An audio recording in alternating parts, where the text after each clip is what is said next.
There was also an impression around the world, and especially in this part of the world, that the Americans pursued the Israeli agenda coming to this war and joining the Israelis, because Israel has military interests in Iran. They want to counter Iranians militarily, and the US had the economic interests like they had in Venezuela.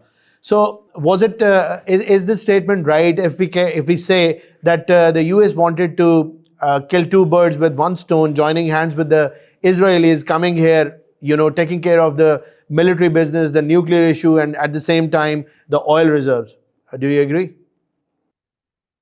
Well, President Trump is famously focused on oil, and he was certainly very much focused on oil in the context of Venezuela. He doesn't seem to be quite as interested in the case of Iran on that side of the ledger. His clear preoccupation has been with the Iranian nuclear program.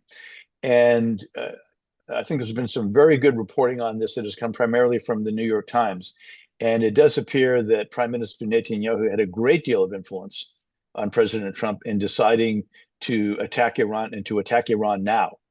And despite the skepticism, strong skepticism from the president's military and intelligence advisors, Netanyahu was able to convince Trump that there was a very good chance that they could topple the Iranian regime and replace it with a radically different regime that would be much less aggressive and would pose much less of a threat both to the United States and to Israel and to others in the region. That obviously proved not to be the case at all. Now, we could talk for some time now about the difference in motivations between the US and Israel. And I think that maybe one way of capturing it very, very quickly would be to say that the US has to take responsibility. The Israelis, however, can take advantage without having to take responsibility. And I think that's really the nub of the issue between those two powers.